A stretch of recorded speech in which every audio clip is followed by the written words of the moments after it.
So Chinese, Japanese, Korean, the East Asian culture are humility is a very intricate part of their culture.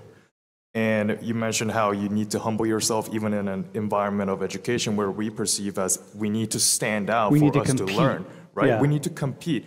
Like, what process is education other than to satisfy yourself to an extent? Because nobody's going to learn for you. So how in those kind of environment where you need to play your own game could you remain humble and still learn?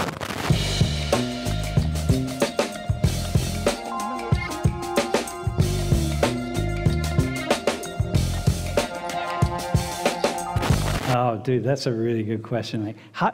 Because you are competing with people, right?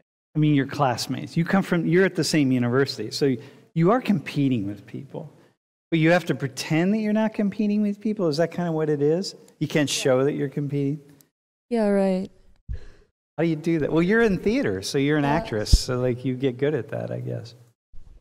I don't know what's different in America for theater classes because this is my new semester. I don't know, but in Korea, like for theater students, they don't like tell the audition information or like, oh, really? Like to each other. They don't share much of it, and they like practice on their own. And also for me, I spend a lot of time practicing on my own to develop my like singing or acting or dancing skills, like without any people knowing my real skills or techniques. So you're, in a way, you're kind of like hiding it. Yeah, we all hide it.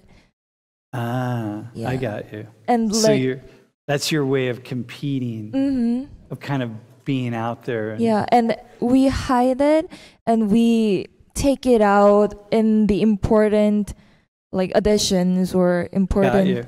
So some of what happens in the world here, we in the West, especially here in the United States, we just kind of put it right out in the open, and it's really clear that everyone's like, what's going on, right? And there you kind of pretend there's always, it's what you said, there has to be competition. You're competing with yourself at some level, right? The Sunan exam, right? You want to get as high as you can. That means you need other people to not do as well. So you have to find some way to make that happen. What's really difficult about being in a homogenous culture? Like what's difficult about, being part of Korean culture or Chinese culture? Like what's hard about that? As I said before, it's hard because I cannot stand out, even though I have to or must like want to, because like if we stand out, as Esther said, like that's not a good thing. Okay, so you're really it's really difficult to navigate that world. Yeah. You would say would you say the same thing? It's hard to navigate, like when you put yourself out. How about just even volunteering? Right, so here you are sitting on the table in Social 119. You're standing out, right, because, okay, so you're standing out. Is that a thing? Are you feeling like, oh, this is cool, I'm volunteering in Social 119? Because it's America. We're in Penn State. Yeah. That's basically the reason. Yeah. So you feel that. Okay, so okay, Laurie Lynn. Go ahead, keep going. I think when we talk about something being homogenous, a culture being homogenous, we in the US denigrate that and think you should be better than that, smarter than that, more progressed than that.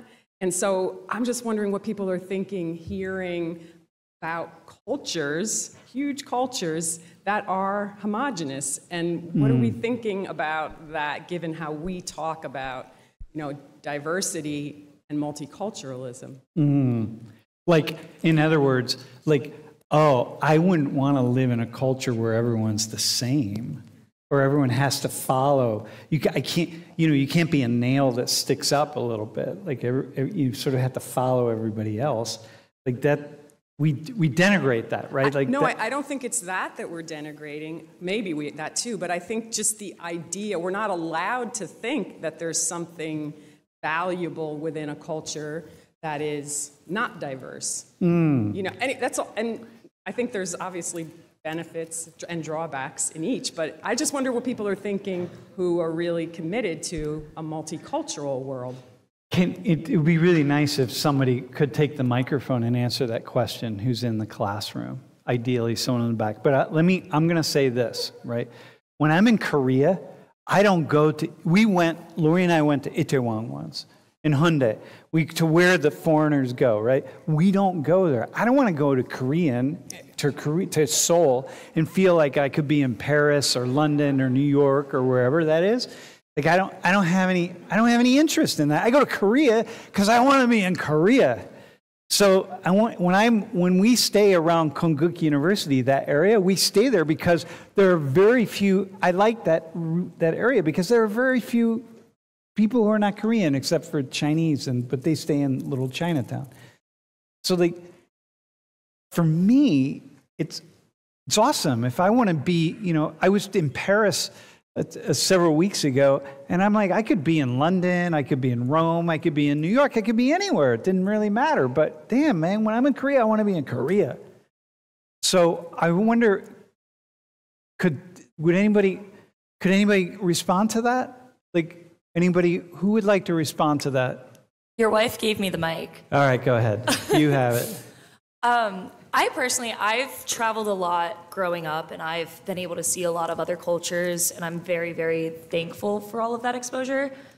But I do find it very interesting that here in America, we are so focused on this sense of diversity, and we use this as kind of a way to say like, oh, hey, but we're so diverse, and we're so accepting of all of these other cultures, but then we have so many issues between the different cultures and between all of these different in-groups.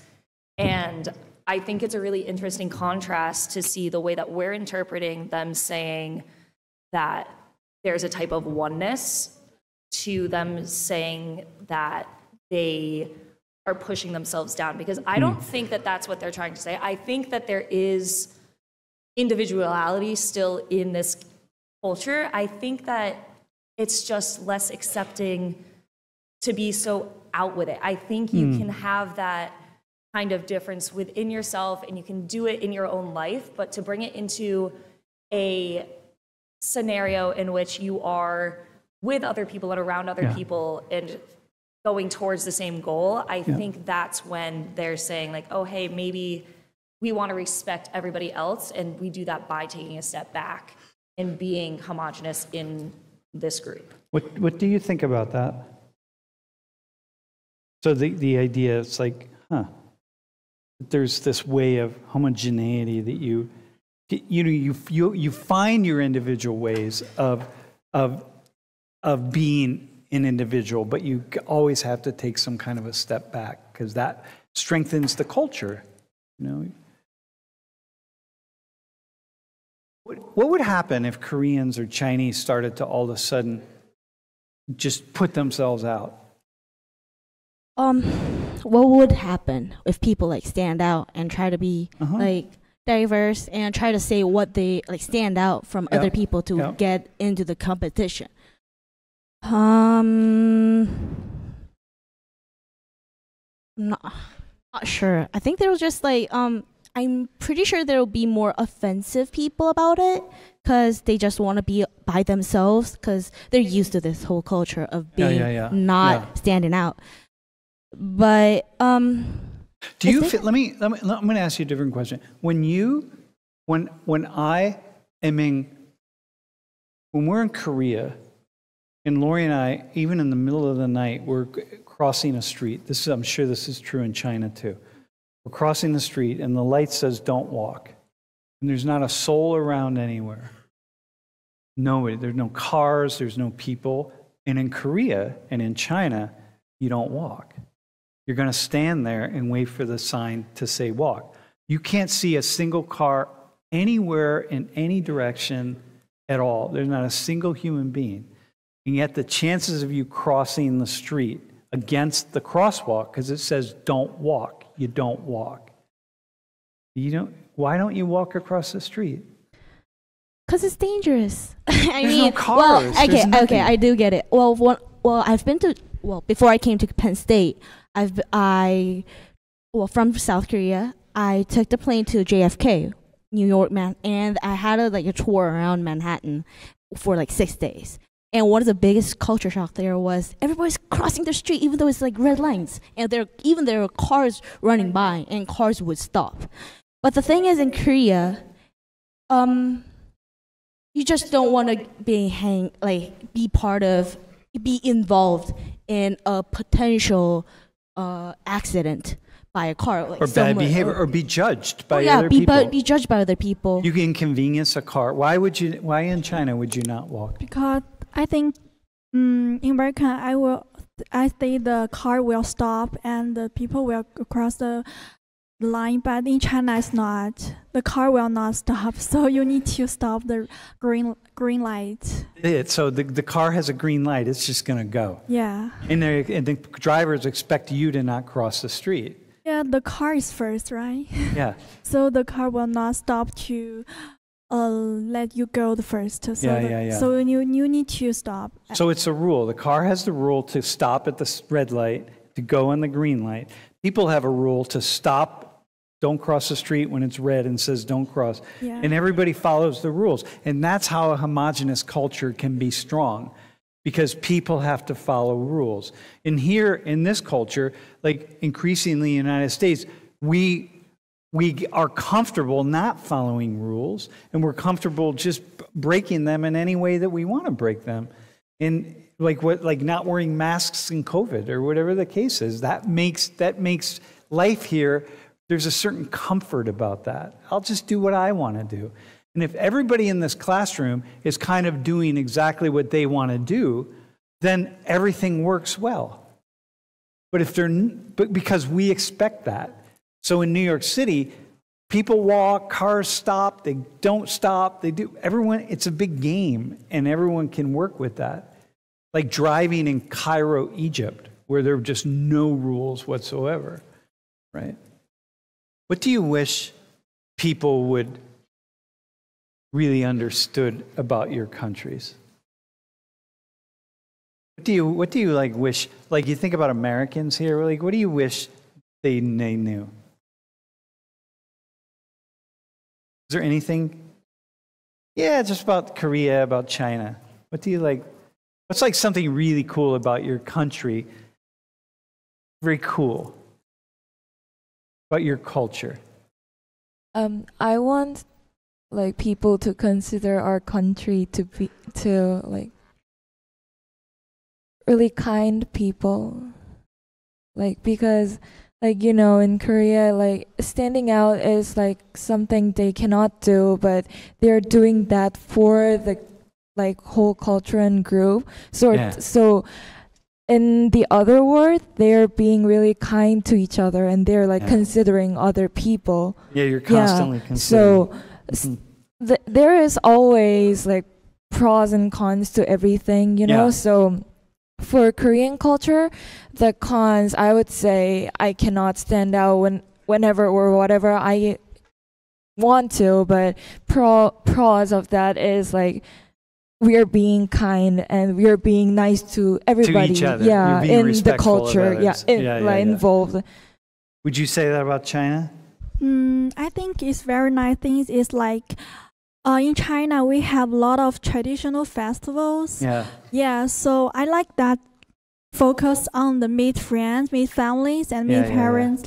So I like and also the near for these days is like spring festival in China. Yeah, it's very good. It's all that tradition. It's all the community stuff that happens. Yo, awesome. Hey, can I have a hand here?